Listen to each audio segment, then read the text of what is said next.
Hello, everyone. This is Rajiv S. Khanna from immigration.com, Law Offices of Rajiv S. Khanna PC. Today is January 9th, 2014. This is our community conference call that we do twice a month, every other Thursday. I'm going to go over the questions that have been posted in the forums first, and then follow-ups on any of those posted questions, and then, if time permits, any new questions. I think we'll have time for a few new questions. I shouldn't have that much. Um, I shouldn't be. It shouldn't take that much time in finishing up the questions that have been posted.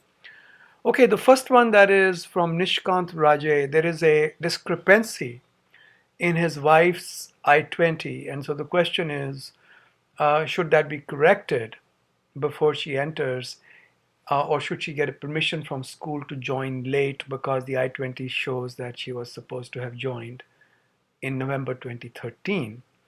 Obviously, that is a mistake because she was already in school on H4. And Nishikanji, I think you should get it corrected, or at least have a letter from the school's DSO explaining the discrepancy. Also, have her carry some evidence that she had been attending school on H4. She has an H4, just carry evidence from school for having completed her her course load or her exams, etc. Whatever you have, you can get like a transcript, etc. That would also help. But of course, the school would tell you what is the best evidence according to them. I think something explaining the discrepancy should be carried because she's likely to be questioned about it. Next question is from Chrome N400 application, question about employer that filed for green card. So he's got his green card approval 4 years ago. Now he's filing an N400 based upon being married to a US citizen for 3+ years. When he filed the 485, he was working for employer A, but then he switched to a completely different employer. So is this going to be an issue? This was more than a year before the green card was approved. I don't think you're going to have a problem. Okay? I do not think it's going to be a problem. Because remember, first of all, there is no law that says you've got to inform the government about AC-21 portability. You're not required by law to actually submit a letter saying I'm changing over. As long as the jobs are same or similar, which is open for interpretation, what does that mean? You should not have a problem with the green card. In any case, I personally don't think this issue is going to come up. And if it does come up, you can do this. You can carry something that shows the two jobs were same or similar. Okay. I have several people in this situation. In fact, last month we had a client call us for a consultation. He works for Freddie Mac, and he joined Freddie Mac directly in your situation before the green card was approved and he was going for his naturalization. There was no question asked. Okay, so I don't think you're going to have any problem. Next question is from Want3RLU5T. I can't even read this. Okay, I have the screen dimmed because otherwise the reflection from my glasses is too much. Let me brighten the screen a little bit. Transfer H-1B without pending green card after 6 years on H-1. So here what has happened is the I-140 was approved. Then he changed companies, let's say to company B. Then company A revoked the I-140. Now the question is, can this H-1 be extended anymore? And the answer is no, because if you don't have an I-140 or a perm labor cert that is still alive, I don't see how else you can extend your H-1 status beyond 6 years. So unfortunately, I'm sorry, I cannot really tell you that there's a good option available out there for you. Okay? Wish I had better news, but of course, if you go outside USA for 1 year, then you've got 6 years more of H-1. Anwar 786, getting married in Pakistan and will apply for spouse visa, but she already has a multiple entry visa. Careful there, Anwar. The problem here is this. Now you want her to enter, and then she's going to leave again. She's been coming and going. The problem here is, unless she, at the time of entry, specifically states that, look, I'm coming to visit family, and by the way, my husband is also here, um, government is likely to take a dim view of this entry. If she reveals it at the airport and lets them know, and my intention is to go back, not to stay, there are two possibilities. Either they'll let her come in or they won't. So you run the risk of her having to go back from the airport if you reveal it. If you don't reveal it, you run the risk of government claiming some kind of a fraud at the airport itself or later on during processing. Um, Personally, I think if she comes through the airport, um, I still feel that this is a difficult situation. I would rather reveal it at the airport and take my chances. Because see, here's the problem. Let's say she comes in and she does not talk about her husband being in the United States. And when the green card processing and the visa processing is going on, government raises an objection saying, how did you enter that time? Did you reveal at the airport that you were coming in to see your husband? And if she says no, they can make that into a fraud or a misrepresentational visit, because of course visiting husband is one of the main reasons why she's coming. Why did she not reveal it? So I think what she should do is either not come at all, but if she does come, she should reveal it to them that I'm coming to visit family. I've come several times. My husband is, by the way, also here, but I do intend to leave. I understand this is not legal for me to stay. Questionnaire wants to know H for my spouse with H-1B transfer completed, but with old H-1B stamping. So he's got an H-1B stamping till September 2015 with Company A. Company B has started a transfer. So once it's done, do I need to get a restamping of the H-1B for Company B? The answer is no, you do not. In April 2014, I'll be going for marriage. I would like to apply H-4 for my spouse. And can I do it with my existing H-1B stamping? And the answer is yes, you should be able to. Normally, the same visa stamping is good no matter how many times you change employers. That's still good law. Situation would be a little bit different if you were outside USA and you never entered USA and you wanted to come in. But here in your case, you are in the United States, you are changing employers, you should not need to change visa. You should be fine with the same visa. So for Prasthak, perm has been pending, H-1B is expiring, and he needs to work from his home country. Perm was filed in September 2013.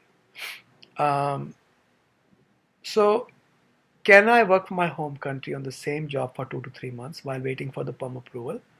And then I-140 and H-1B extension. Is there any DOL, USCIS restriction on this? No. You can work from your home country. Just be mindful of one thing. Now you can talk to your lawyers about this. Make sure that the ability to pay wages by the employer is established. In other words, even though you're not going to be on their payroll, you can be if you want. There's no law that prevents you from being there on their payroll and work from India or wherever your home country is. But if you're going to be off the payroll or you're going to work as an independent contractor, just make sure that the employer is covered on the ability to pay wages issue. Otherwise, there is no problem. There is no restriction on this. If I can work from my home country, then do I have to refile the H-1B extension to recapture the remaining 30 days? You don't have to recapture, but if you want to, you can. You can. In worst case scenario, if perm has an audit, then I have to wait until September 2014. Can you confirm this? The answer is yes. So if the perm gets approved, I-140 gets approved, you can get 3-year H-1 extension. Otherwise, you'll have to wait. You can file for H-1 extension as early as March of 2014. Okay, but it'll be effective only from September 2014. So you can get H-1 extension in one of the two ways. Either perm is approved, I-140 is approved, 3-year extension, or 1-year pendency of perm, 1-year extension. Okay. Inkabadu wants to know, Vision Quest is his user handle. They want to move to USA. They are Australian citizens. She's a speech pathologist with a degree, currently working in a hospital in Australia. H1 or E3? Try for H1 or E3. E3 will be easier because it has no quota. If you're an Australian citizen, you're entitled to E3. L1 is not an option. L1 is used when a company in Australia or any other country sends an employee who's been working outside for 1 year, either as an executive managerial employee or as somebody with special knowledge. That itself is a huge big definition. One of the two, and they are being transferred to their sister company or a branch or parent in USA. So it's an intra-company transfer. Let's say IBM Australia wants to transfer an employee to IBM USA. It's not available for every employee. Okay, but look into E3. That's a good option. And if I remember correctly, E3 spouses get a work authorization also. E3 is a visa which is available only for Australian citizens. Jitu wants to know L2 EAD extension when visa type changed from L1B to L1A. So the question is, if my visa changes from L1B to L1A, does my wife have to get a new EAD? As far as I think, no. No, because her L2 remains unchanged. Okay. I personally don't think she should need a new EAD, but you can confirm that with USCIS. I do not know of anything in writing that says definitively yes or no. But my own guess is she should not need a new EAD. So question number 2, extension, how much time in advance we can apply for it? I think it's 4 months, but double check. Some of these details I won't know off the top of my head. So I think it's 4 months. Priyanka wants to know, green card for parent, concurrent filing of I-130 and 485 in progress. Mother came in July 2013 on a visitor visa, good till January 2014. In November, filed for mother's green card and I-130 and 485. Now her I-94 is expiring. Do I have to do anything with the tourist visa? No, you don't.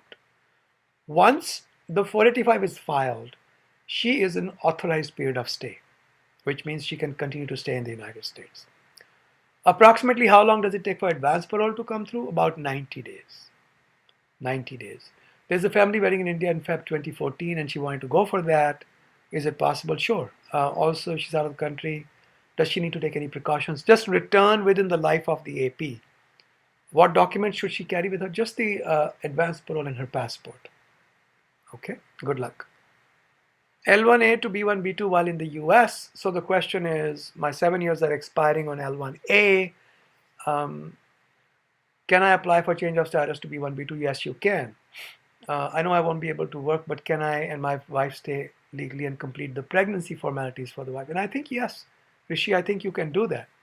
You can make a request to the government. By the time they get back with you, it'll be a few months, and maybe your medical needs would be over by that time anyway.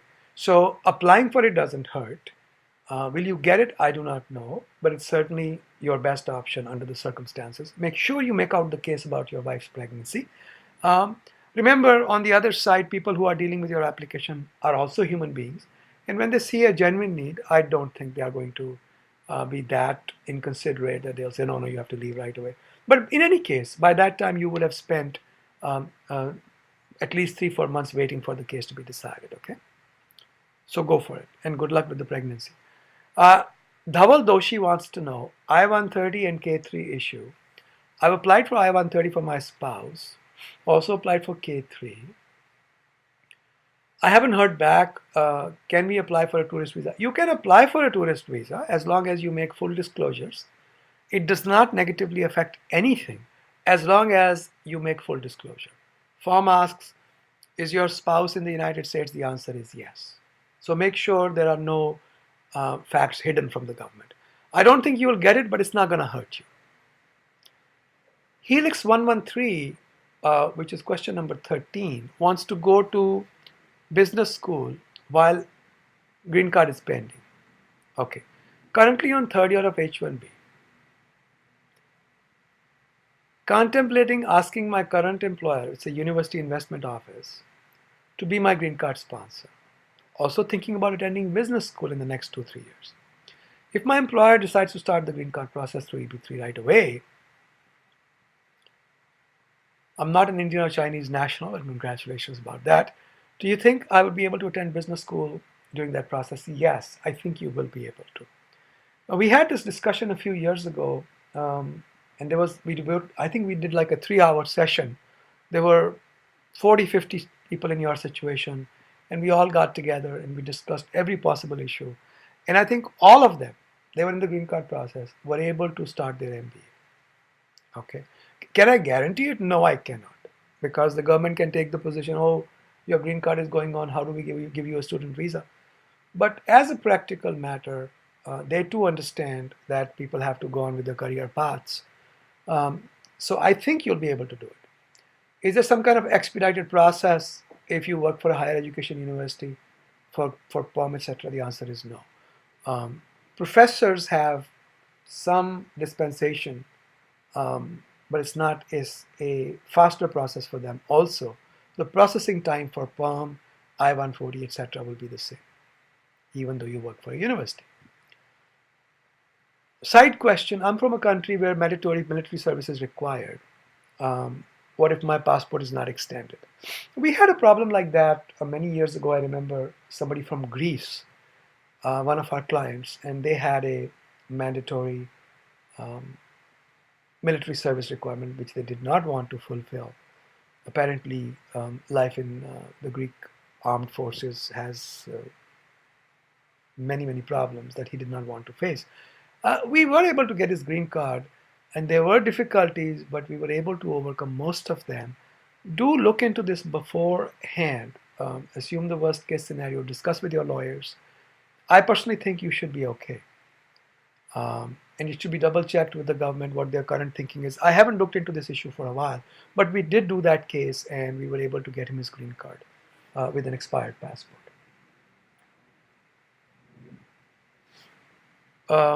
Mr. or Ms. Khatri wants to know, question number 14, denial of adjustment of status through family. Applied for AOS through marriage. Wife is a US citizen. So if it is denied, what happens? Can I go to court after I file a motion to reopen? Yes, you can. An MTR is not a precondition to filing a lawsuit against the government. Can I file political asylum? That I don't know. I don't do political asylums. The only one I did was 20 years ago as a favor. I don't do political asylum cases. Our firm doesn't.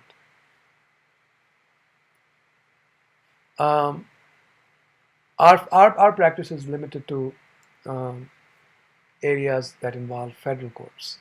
So instead of going to immigration courts, we do litigation in federal courts.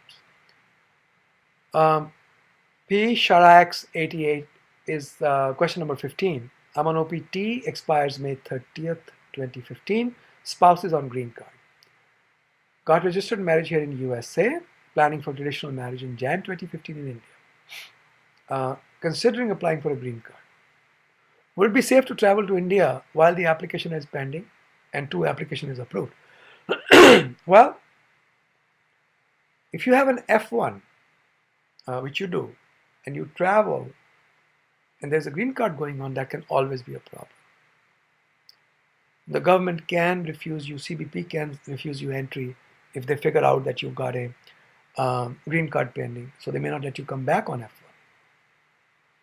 So as you know, the best option is to get advance parole and adjustment of status. I don't know what to tell you. Perhaps you should not file.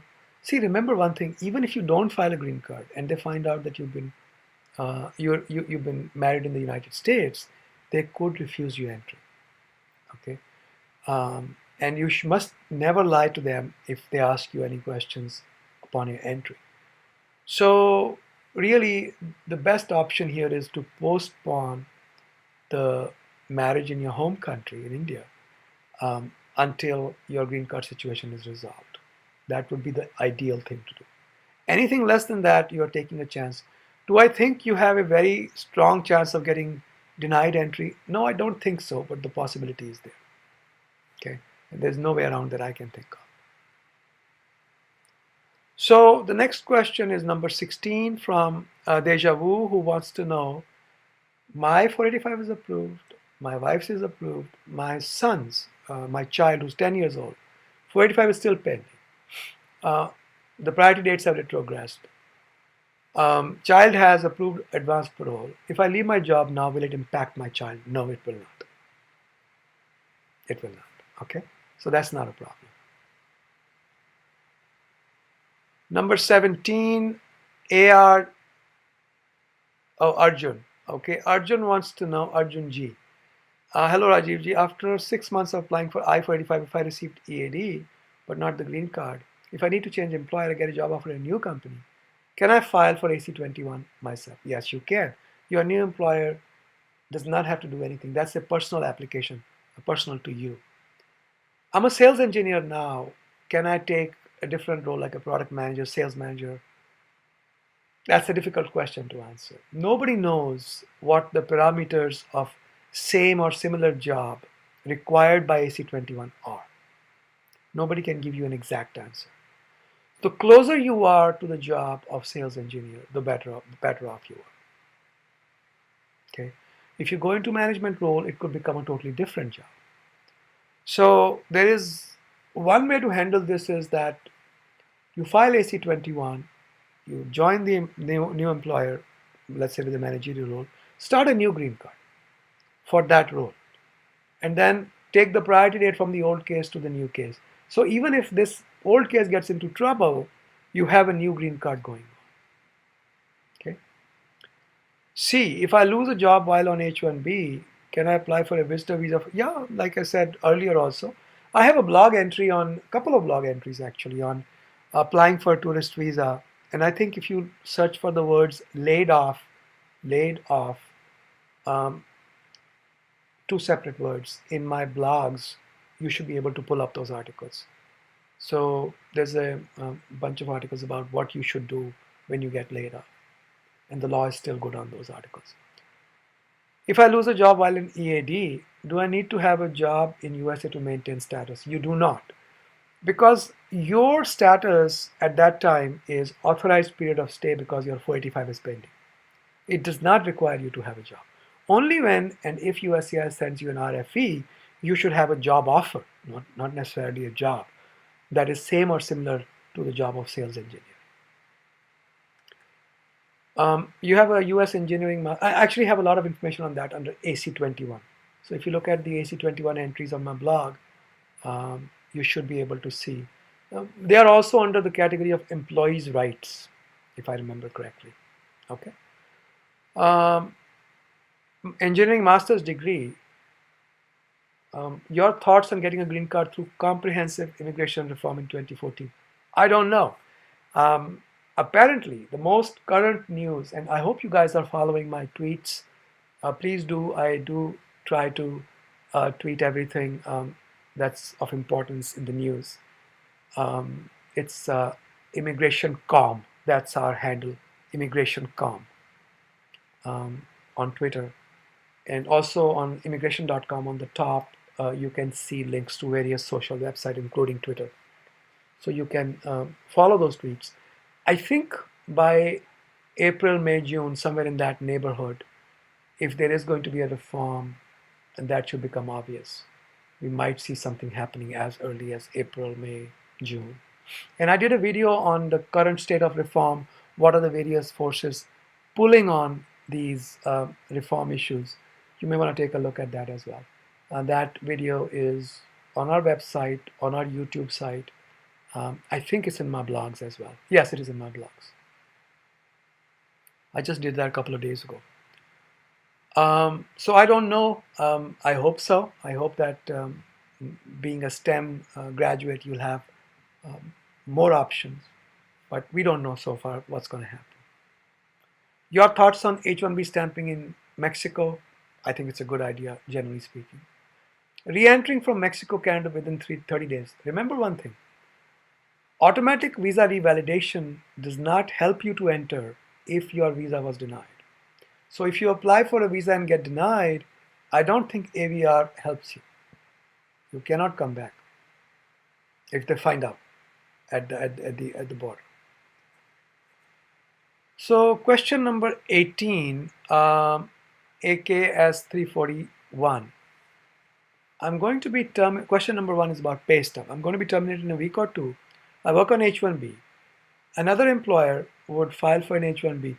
So you were on Medical Leave Act and you only have one pay stub. Look, as long as you have a good explanation, you don't necessarily have to have 3 pay stubs. If you have only one and the rest of the period is explained, like FMLA, Family Medical Leave Act type of situation exists, you should be okay. And I always give the example of somebody I know for whom we did an H1 to H4 transfer, change of status. She had been sick for over a year.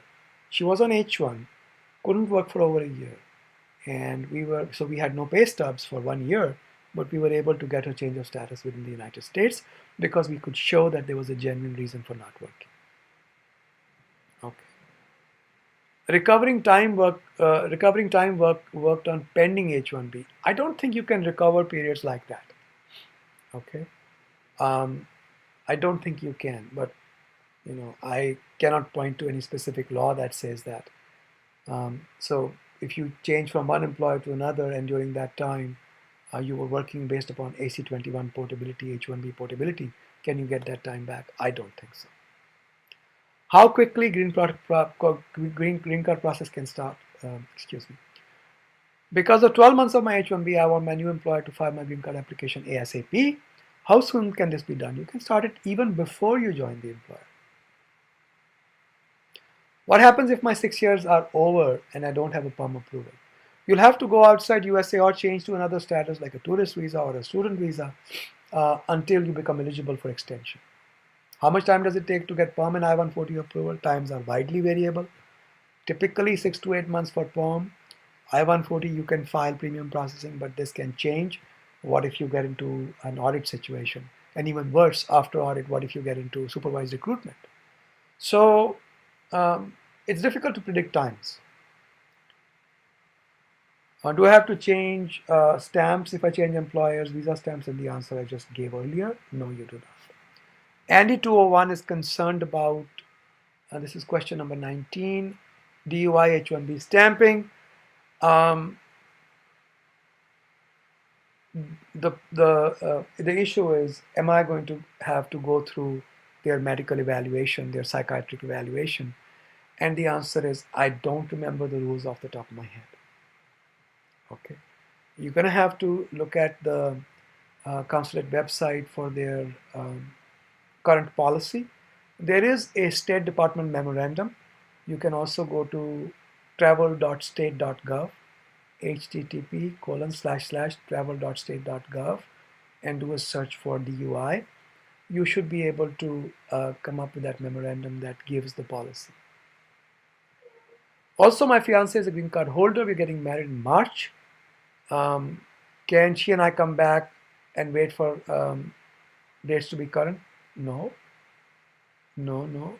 Can she come back? Oh, can she come back? Not can she and I. Of course, she can come back. She's got a green card, and you can come through her, through consular processing once the I-130 is approved. Yes.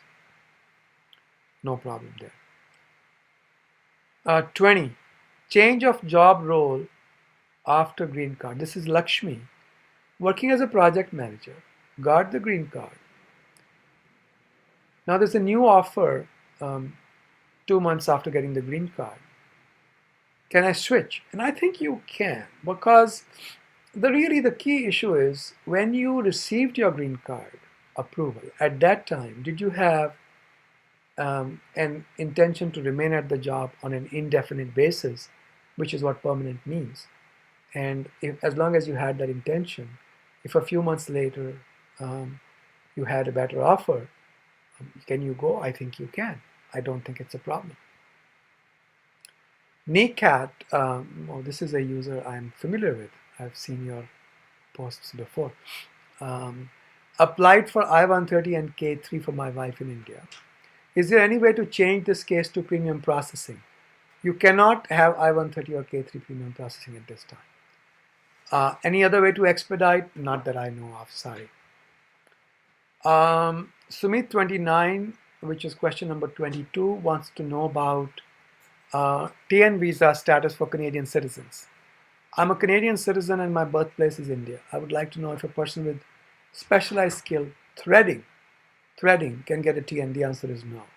Most of the TN jobs are tied in to people who have degrees, professional degrees. Okay.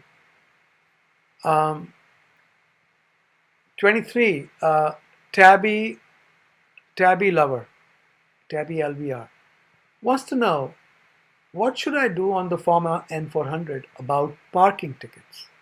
Because the question says, have you received any citations? And is parking ticket a citation? I don't think so. But here's what you can do. I always tell people, if in doubt, err on the side of too much disclosure.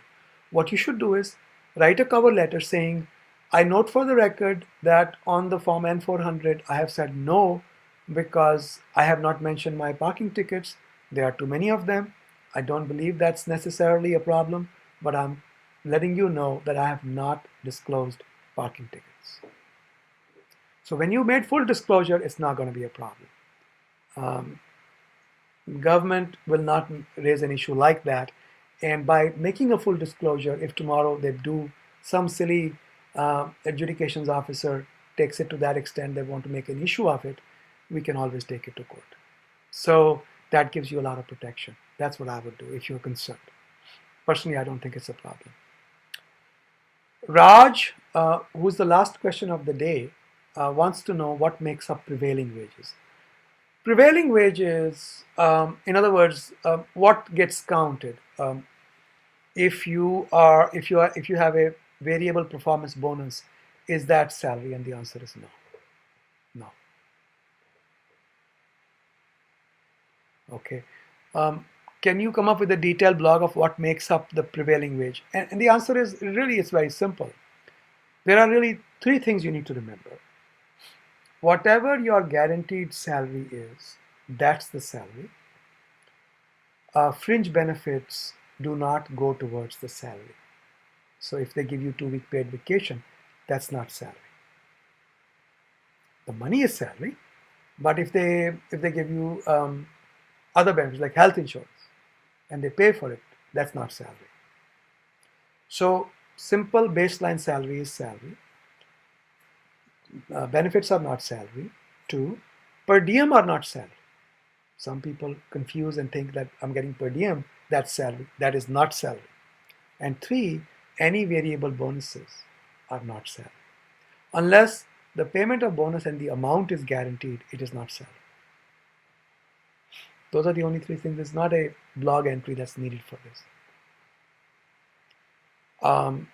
Can I make the employer give me the wage that was listed in PERM and I-140? Really, there is no process for that so far. I mean, you can complain to the government.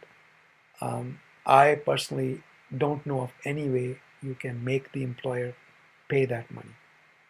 Lawsuits, are they any good option? Personally, I don't think so. Okay. But again, you can check that with the litigation counsel locally.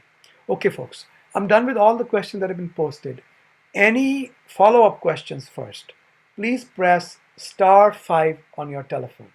Any follow-up questions? No new questions, follow-up questions. 1, 2, 3, 4. Okay, I'm going to start with the order that you guys logged in. So I'll do these 4 questions first, and then we'll start doing the new questions, okay?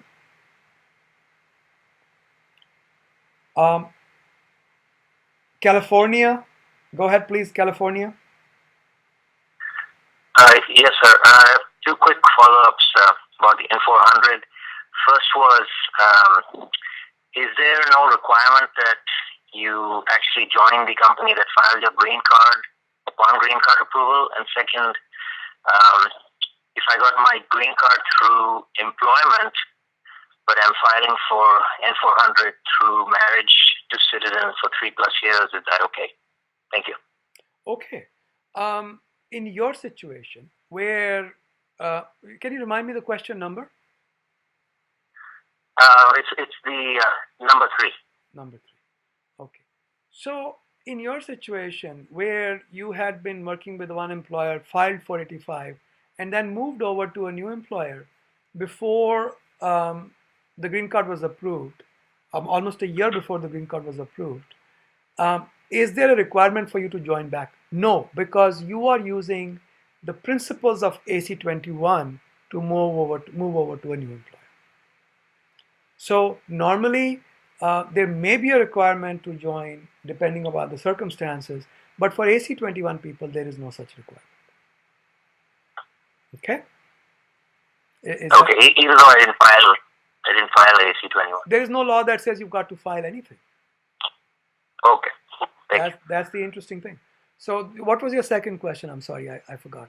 It was that I got my green card through employment, but I'm planning to file the N400 through marriage to citizen, just because it'll save me a year. Yeah, perfectly fine.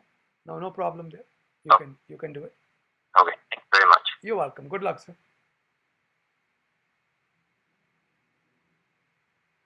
Okay, let's go over to North Carolina. Please go ahead. North Carolina. Hey, Raju. Yes, sir, I can hear you. Go ahead.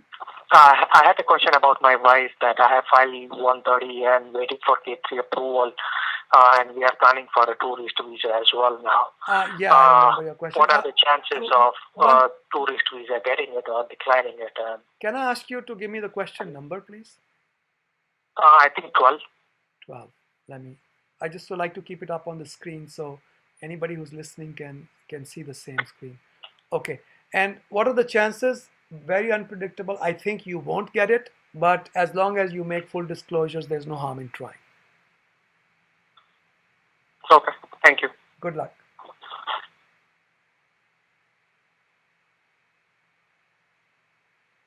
Okay. New Jersey. Go ahead, please. New Jersey.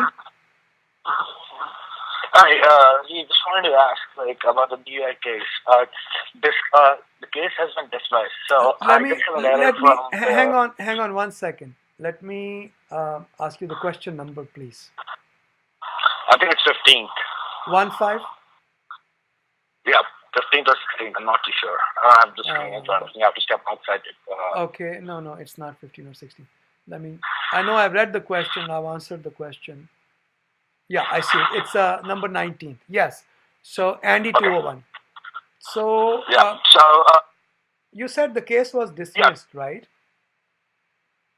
It was dismissed, and I have a letter from the records division saying that there is no physical evidence about the case. Now I just have that letter that I'm taking from a stamping.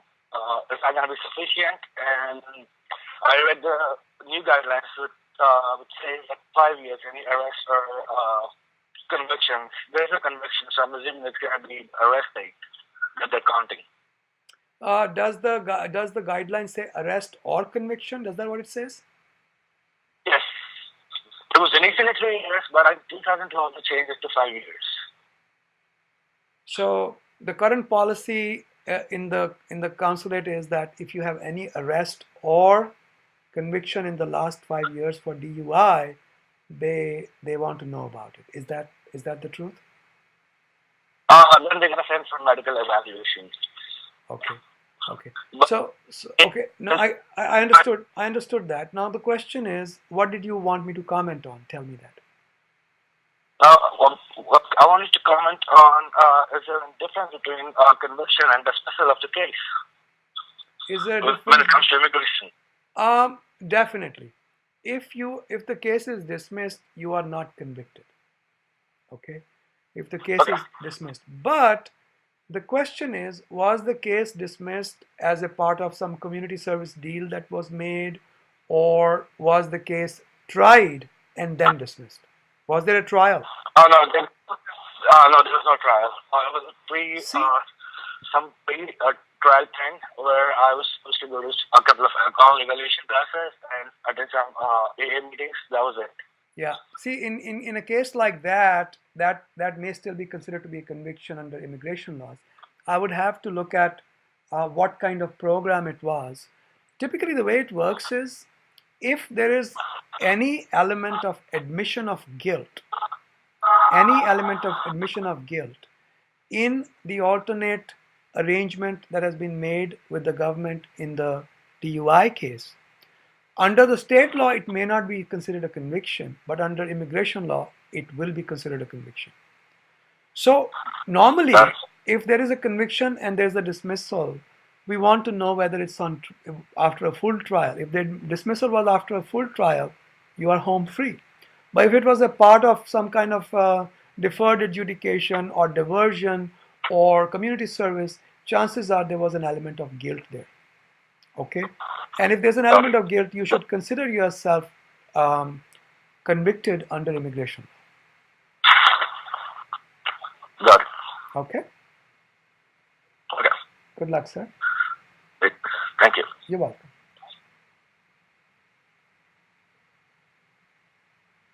Okay, we have 2 more raised hands, and then we'll start the new questions.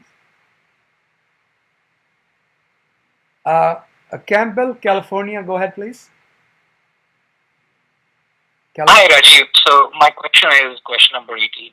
And okay, yeah. I wanted to confirm your answer. I didn't hear it about question number 2 within question number 18 that I have highlighted. Sure. Recovering time worked on pending H-1B. So the issue is, if I join using portability, AC-21 portability, my H-1 has been filed by a second employer. Okay, let me understand let me just make sure I understand your fact pattern. You were working, let's look at it, March 2008, you changed from employer to employer B. Employment with employer A had ended a month and a half before employer B filed the H-1B petition. The petition filed by employer B went into security check. Okay. Then that security check stayed pending for almost a year, and you were working for employer B. Then you went on to pursue your MBA. You left employer B in March 2009, a year after you began working for them. The I-797 that the previous employer had filed got approved, valid until October 2008. Can I recover the period that I have worked on pending H-1B? And the answer is probably not. There's no law on this that I am aware of. I have never seen any written memos on this. But the time that you spent while working waiting for a pending case, I believe will still be considered to be part of the H-1B status. I don't think you'll be able to recoup that. That's my feeling. Okay. So isn't it possible for me to make any case that I was in a difficult situation because of the pending H-1B for more than 6 months? Well, see, that's common sense. But let's talk about the legal argument. Forget about common sense. I think you can make this legal argument, and I'm not sure how far that flies, but that's the only thing I can think of. When you apply for an H-1, okay, typically they approve it from the date they decided the case. So if you filed it today, it got approved 1 year later, they will typically approve it beginning the date that they decided the case. Are you with me so far? Yes, I am with you so far. So in your case, did they go back and retroactively approve it, or did they approve it from the date they decided the case? Yes, that's a very interesting question. So the H-1 petition was filed in March of 2009, and they approved it when they approved it in August of 2009. So sorry, H-1 petition was filed in March of 2008. When they approved it in August 2009, they said the approval is valid from August of 2009. They did not approve it retroactively from the date the petition was So filed. then why can't we? That's the only good legal argument, that during that time I was not on H1. Obviously, you approved my H1 effective 2009 October. How can you say it goes back to March 2008? So I really have that Yes, time. I mean, you can make that argument. yes, I don't know how good that is, but you can certainly make that argument. and the important thing is that between March 2008 and August of 2009, when the H1 was actually approved, I had left the US in March of 2009 and come back on a F1 visa in July of 2009. And a month after that, coming back into US on F1 visa, the H1 petition got approved out of the blue. So really, I just continued to remain a student. I never worked on that H1 approval. And when I needed the approval, I was just waiting. Not only that, I think there is definitely some argument here, because if you leave USA while, well, no, that's not a good argument. But the argument that you came back on F1 definitely converts you back to F1 visa. Okay, I personally think that argument can be made, certainly worth a shot.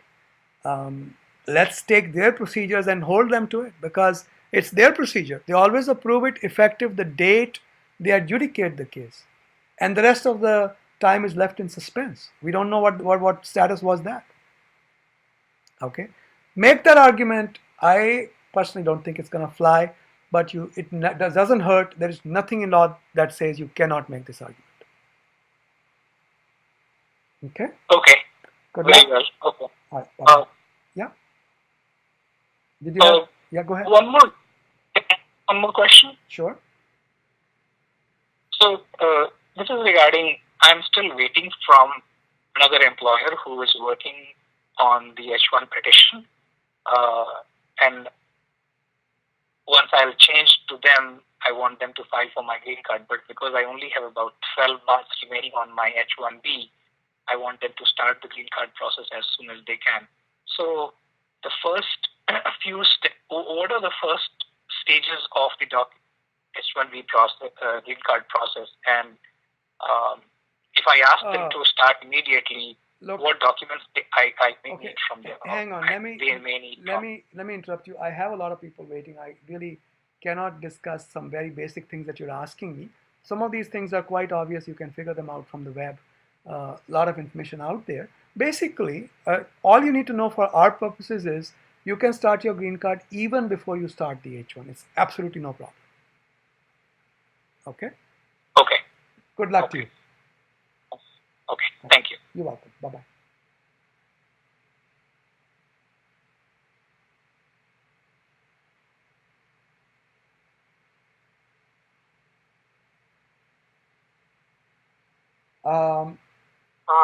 New Jersey, Freehold, New Jersey. Go ahead, please. Yes, Rajivji, I need to know, when you do a change of status from H1 to some other visa, what is the cutoff date? Before your H1B expired, or is there any cutoff date that we need to follow? I'm gonna ask you to hold no new questions until I've dealt with all the old ones. So just stay put. Let me just finish the follow-ups, and then I'll come to you. Okay? Okay, thanks.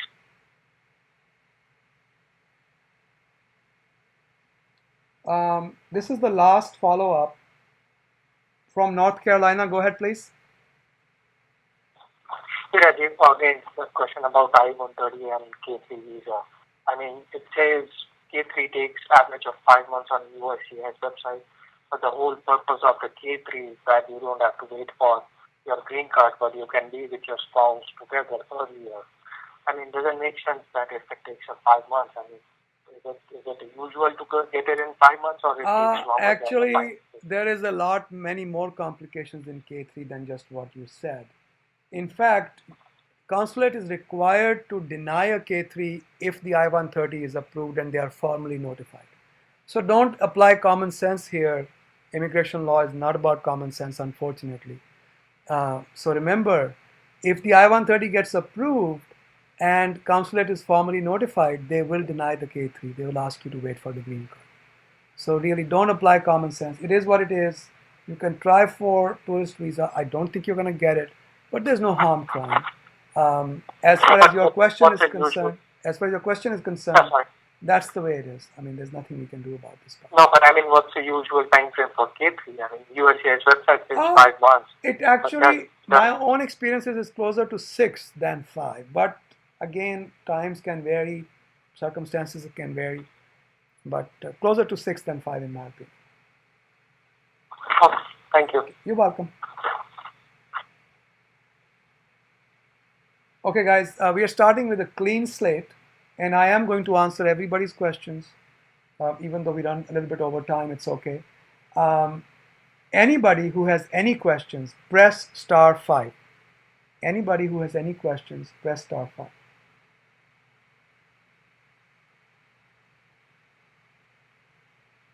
One, two. Oh, this is easy. Just 2 more questions.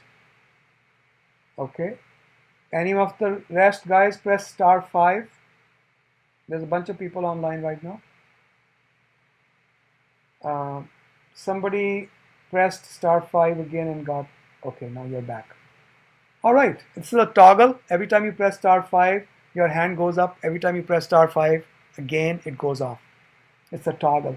So let me start in the order that you logged in. Freehold, New Jersey. Go ahead, please.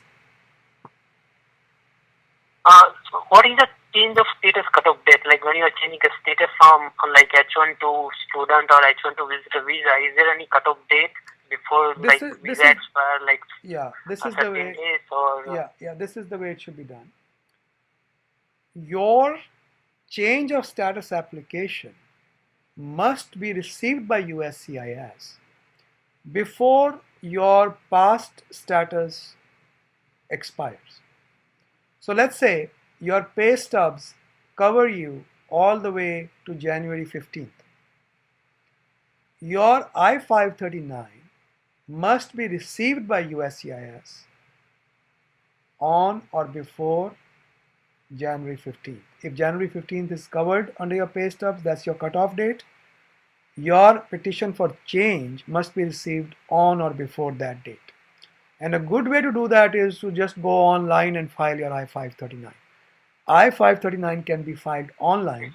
With online, the delivery is immediate as opposed to by mail, which can be 1 or 2 or 3 days depending upon what you use. Clear? Yes. And so, like while doing a change of status from like H1 to student, you cannot work, right? Once you apply for change of status or your H1 is expired, you cannot continue to work, right? And then you have to wait for your change of status to be approved. You can continue to work until the change of status is approved. This is where the gray area is. For them to approve the change of status and get the papers over to you, there's about a 10-day gap.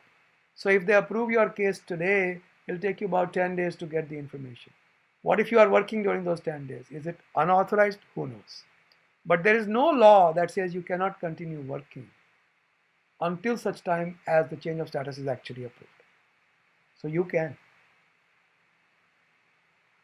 Okay? But if your visa is expiring, H1 visa, if your H1 visa is expiring, you can still continue to work? No.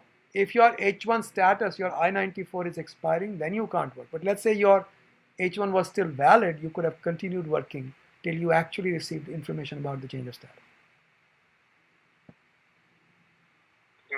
Okay. Right. And like because like my wife H4 is also expiring, and like we have one traffic ticket in like even after visa expiring. So will there be any issue like when we are applying for like H4 to F2, and can we appear in court, and will there be any issue in the court for the traffic violation ticket, or we can say like we are applying change of status, we are not illegal in the country or something like that? Your question is, while the change of status is pending, a court appearance, does that become a problem for the court? And the answer is no, it does not. Okay. Thank you, sir. Thank you very much for your help. You're welcome. Good luck.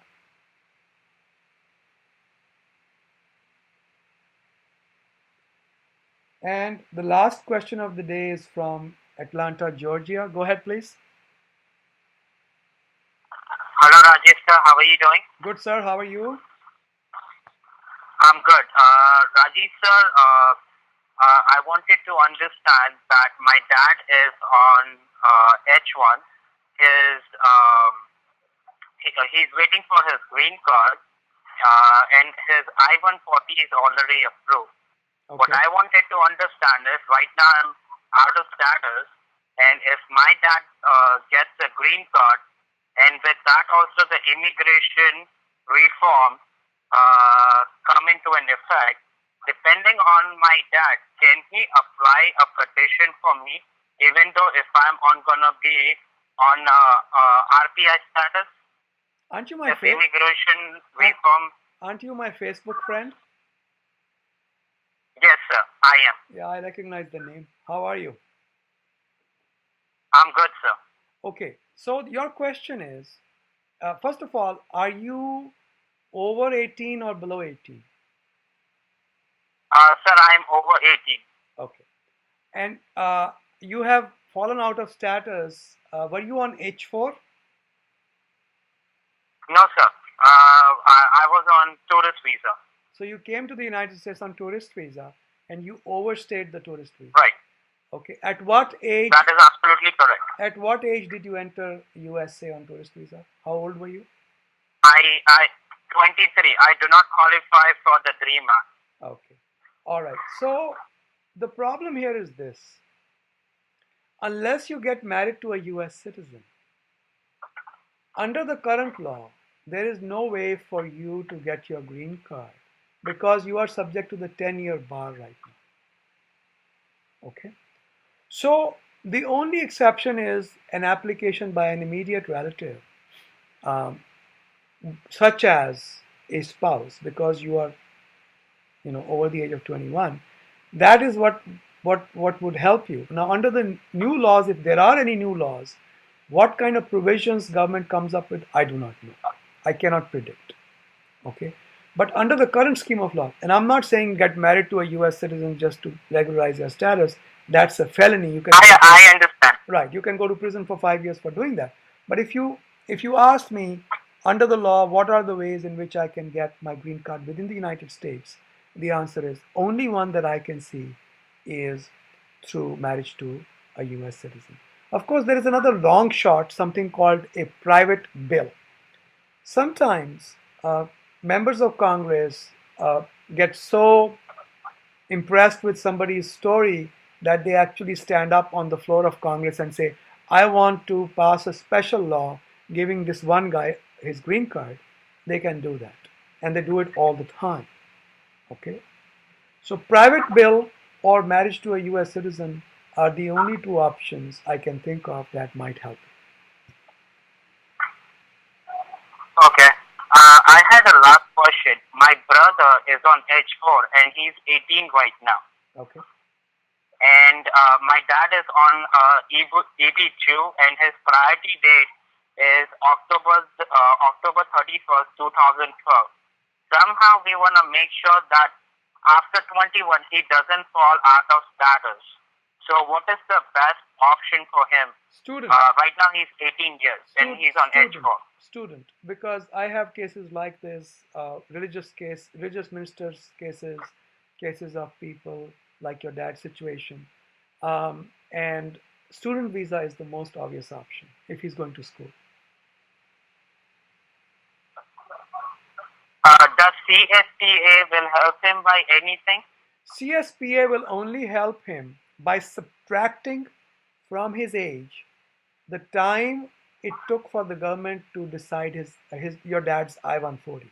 So if the I-140 was pending for 8 months, CSPA will deduct that from your brother's age. It gives him an additional 8 months to file his 485. Other than that, CSPA would not help. Okay. Right. Thank you very much. I appreciate your help, sir. You're welcome. Good talking with all of you folks. Thank you for being here, and I'll talk with you in 2 weeks again. Bye-bye.